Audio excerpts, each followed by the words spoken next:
Sejak kasus COVID-19 naik beberapa pekan terakhir, Jumlah kematian akibat COVID-19 juga tengah bertambah.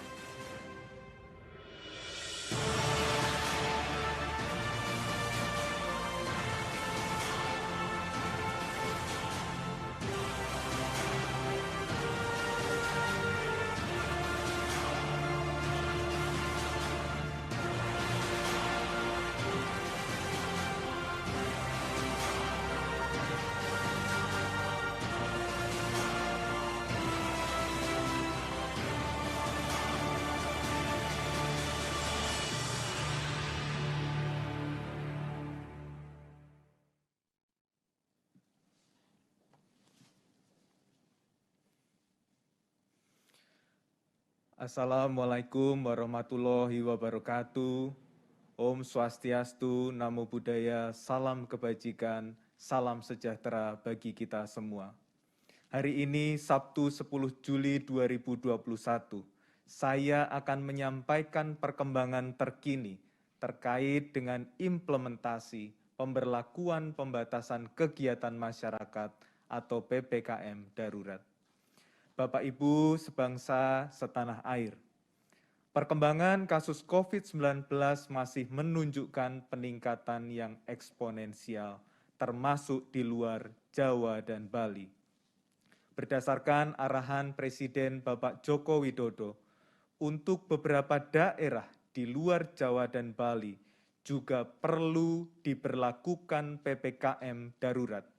Penentuan wilayah yang perlu diberlakukan PPKM darurat didasarkan pada parameter sebagai berikut.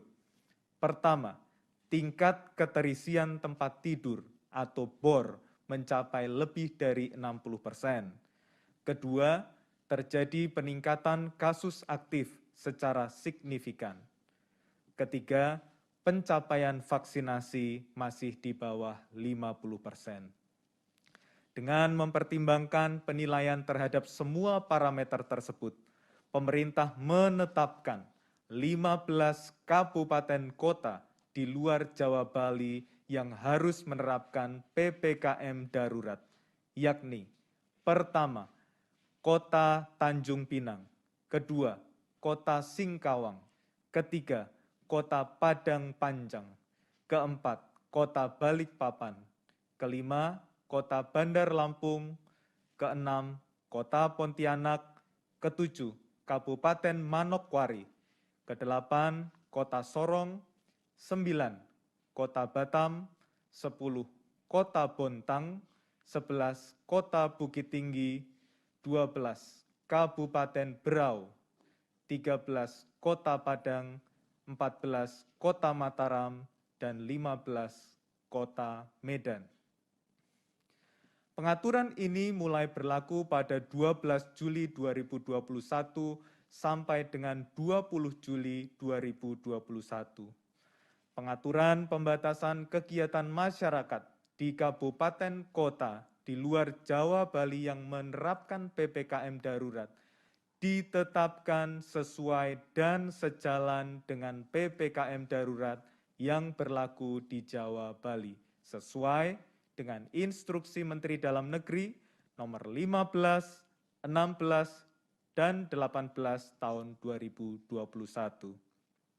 Bapak Ibu sebangsa dan setanah air, atas arahan Bapak Presiden Joko Widodo, TNI akan turut membantu melakukan penanganan pasien COVID-19 yang tidak bergejala atau bergejala ringan.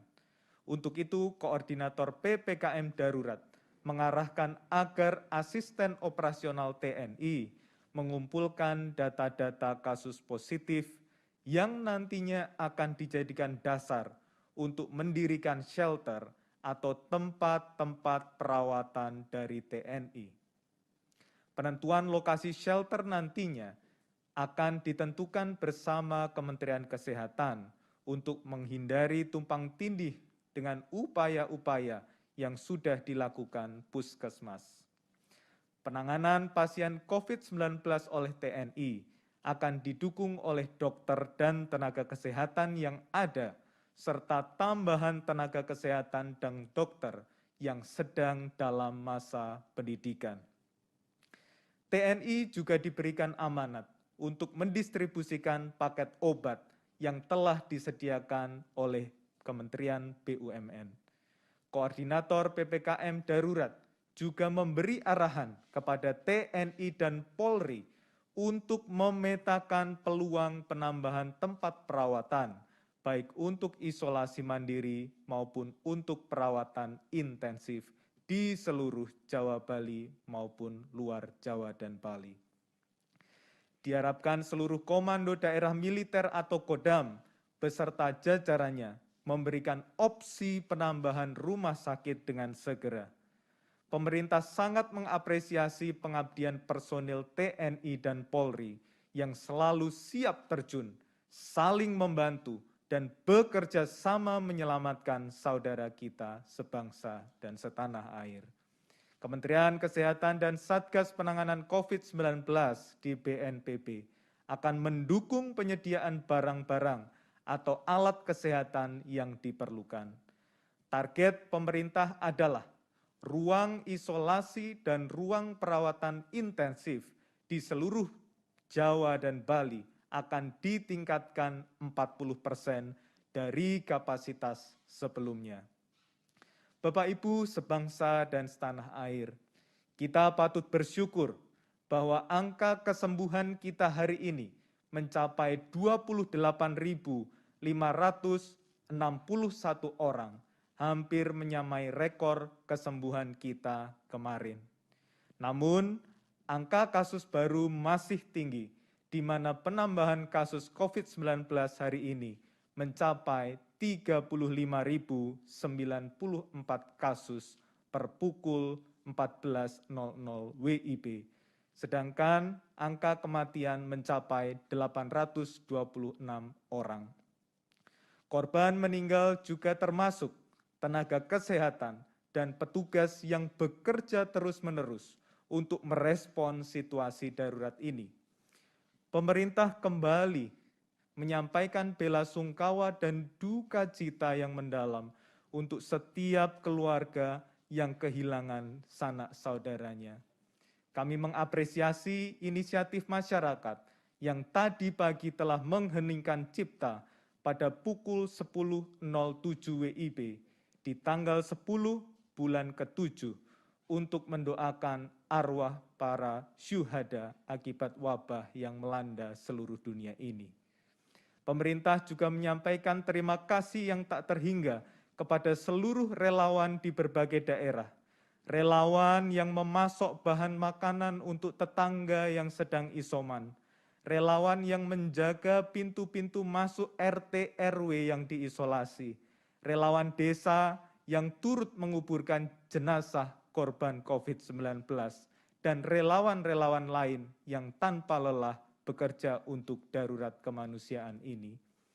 Sebagai informasi Bapak Ibu sekalian, ada 14.000 relawan yang saat ini bergabung dengan bidang relawan di Satgas Penanganan COVID-19 yang bekerja tidak mengenal lelah sejak awal pandemi sampai PPKM darurat ini diberlakukan.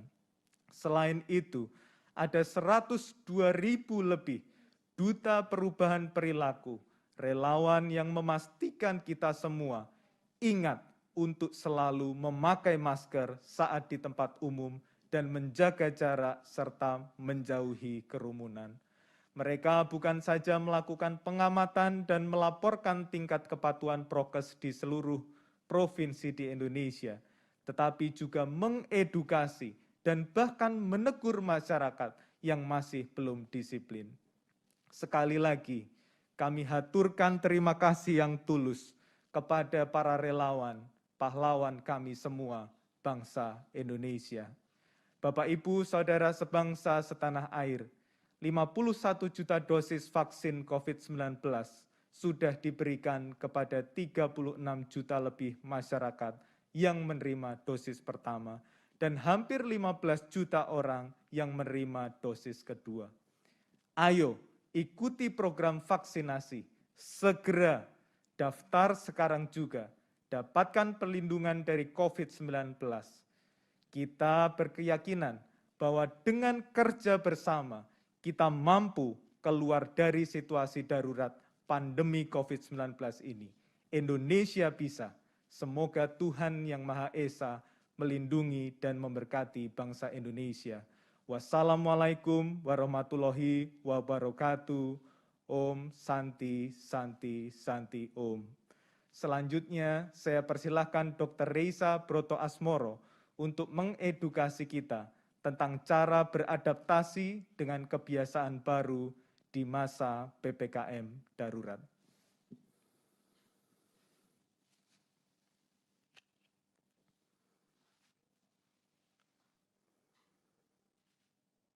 Yang beredar di Indonesia telah mendapat izin Badan POM untuk memastikan bahwa vaksin tersebut memenuhi standar kualitas dan keamanan.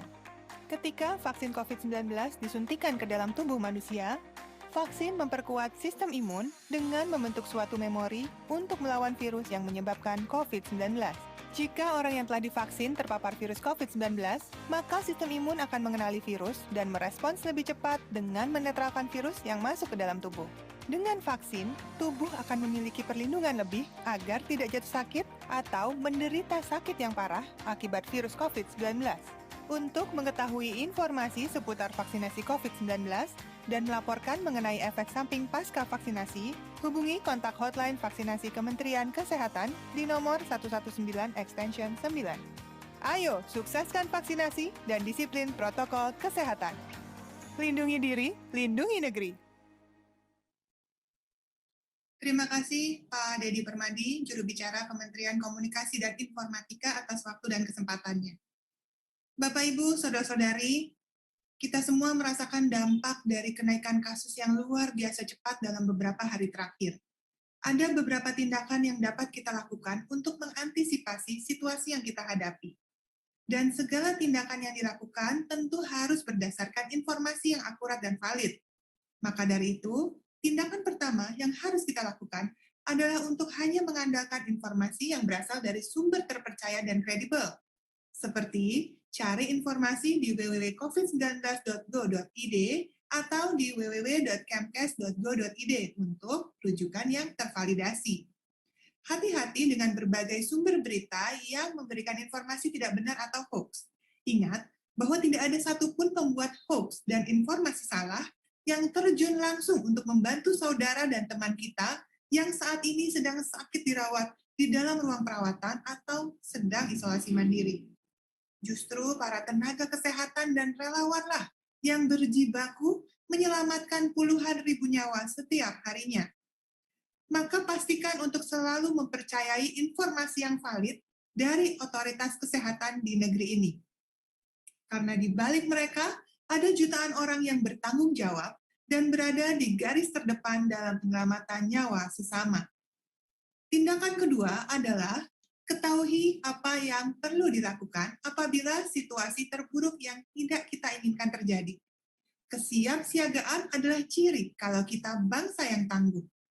Dalam konteks penularan virus corona varian Delta yang lebih cepat menular ini, maka ketahui cara pencegahan yang efektif.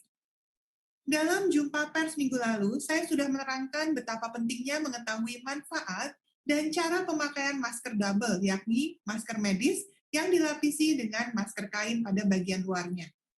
Begitu juga penggunaan cairan pencuci tangan yang tidak boleh asal pakai.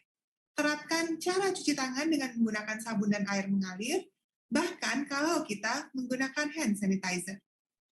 Dalam kesempatan ini, saya juga ingin menyampaikan tips dan trik apabila hasil tes COVID-19 Anda dinyatakan positif, tapi Anda tidak merasakan gejala serius yang membutuhkan bantuan medis atau tanpa gejala sama sekali. Berikut adalah langkah-langkah ketika harus menjalankan isolasi mandiri. Pertama, segera laporkan hasil pemeriksaan ke Ketua RT atau Ketua RW atau ke Satgas setempat.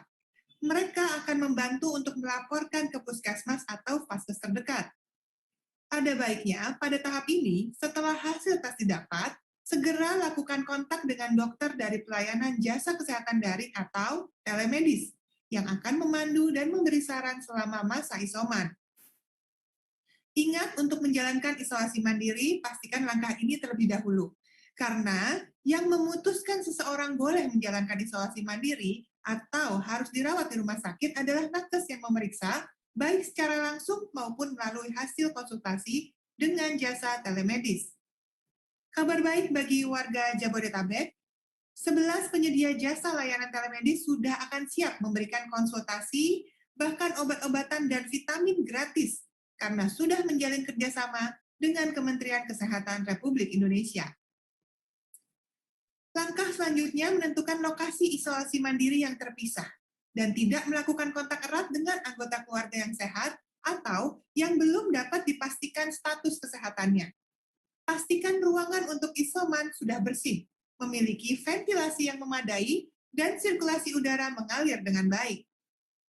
Jangan berbagi alat makan, alat mandi, perlengkapan ibadah. Pastikan semuanya digunakan dan dicuci atau dibersihkan secara terpisah juga. Upayakan hanya untuk mengkonsumsi makanan yang bergizi seimbang. Minum air matang atau air mineral sesuai kebutuhan, tidur cukup, dan hindari stres. Usahakan sinar matahari dapat masuk ke kamar isolasi, dan sebaiknya Anda berjemur minimal 15-30 menit setiap harinya. Kemudian siapkan stok vitamin dan suplemen lainnya. Pastikan yang sudah ada izin Badan POM. Untuk kebutuhan obat, maka lakukan konsultasi dan minta resep dokter apabila memang diperlukan pengobatan lainnya. Siapkan oximeter. Ini penting untuk mengetahui kadar saturasi oksigen di dalam tubuh. Kemudian, siapkan juga termometer untuk memeriksa suhu badan. Dan kalau bisa, sediakan juga alat pengukur tekanan darah otomatis untuk memantau kondisi secara lebih lengkap. Kalau Anda merasa fit, siapkan juga alat olahraga ringan dalam ruang isolasi mandiri. Dan pastikan ada alat komunikasi seperti telepon genggam yang selalu siap pakai. Ini penting, karena selama 10 hari atau sesuai anjuran dokter yang mengawasi, Anda tidak boleh melakukan kontak erat atau bertemu langsung dengan siapapun, termasuk anggota keluarga. Dan masa selesai isolasi diputuskan oleh dokter yang mengawasi, bukan keputusan pribadi. Jadwalkan konsultasi dengan dokter selama masa isoman. Dokter bisa merujuk ke rumah sakit apabila timbul gejala yang termasuk gejala sedang atau berat. Ini adalah hal terakhir yang kita inginkan. Insya Allah, setelah masa periode infeksi virus selesai, kondisi tubuh akan semakin membaik. Imunitas mampu melawan dengan agresif serangan si virus, dan kita dapat segera kembali sehat walafiat. Manfaatkan waktu sebaik-baiknya selama masa isolasi. Tetap semangat, berpikir positif, dan manfaatkan waktu dengan berdoa kepada Tuhan Yang Maha Esa. Isolasi mandiri bukan berarti kita sendirian tanpa bantuan orang lain. Isolasi boleh mandiri, tetapi sampai sembuh dan bahkan sampai kembali negatif dari COVID-19, Anda tidak perlu sendirian. Dukungan dari anggota keluarga, lingkungan, tempat tinggal, dan para nakes yang merawat secara virtual akan membantu kita sembuh dan pulih kembali. Bapak, Ibu, Saudara-saudari, tindakan ketiga yang akan kita lakukan dan bisa kita lakukan karena mendapat informasi yang akurat adalah membiasakan membuang limbah masker dengan benar. Limbah masker habis pakas tidak boleh dibuang sembarangan. Pengelolaannya harus dilakukan dengan tepat, agar tidak menimbulkan dampak berbahaya dan beracun bagi kesehatan manusia dan lingkungan. Bagaimana cara yang tepat membuang masker medis sekali pakai? Masker yang sudah selesai dikumpulkan di satu tempat. Kalau hanya satu, bisa langsung disemprotkan desinfektan atau rendam dalam lautan yang mengandung alkohol atau klorin. Robek tali dan bagian tengah masker agar rusak dan tidak dapat dipergunakan ulang oleh orang lain. Masukkan ke dalam wadah tertutup atau dibungkus plastik dengan rapat dan siap dibuang ke tempat sampah. Penting sekali untuk selalu cuci tangan dengan baik dan benar, terutama dengan sabun dan air mengalir selama minimal 20 detik setelah menangani limbah masker medis. Mudah bukan? Jangan sampai salah ya. Ikuti proses tadi agar lingkungan tetap aman dan sehat. Bapak, Ibu, Saudara-saudari, anak Indonesia yang saya banggakan, tentu situasi pandemi ini tidak mengenakan. PPKM darurat bahkan lebih memperketat peraturan saat kita beraktivitas di luar. Maka, tetaplah tinggal di rumah. Terapkan protokol kesehatan ketat. Kalau memang Anda terpaksa untuk pergi keluar rumah. Dan pastikan segera ikut serta program vaksinasi COVID-19. Daftar dan antar para lansia yang perlu dibantu. Dan temani jadi saksi bersejarah hidup mereka.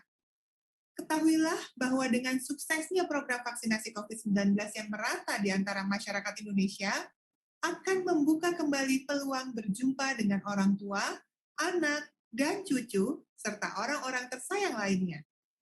Seperti yang akan kita saksikan melalui video berikut ini.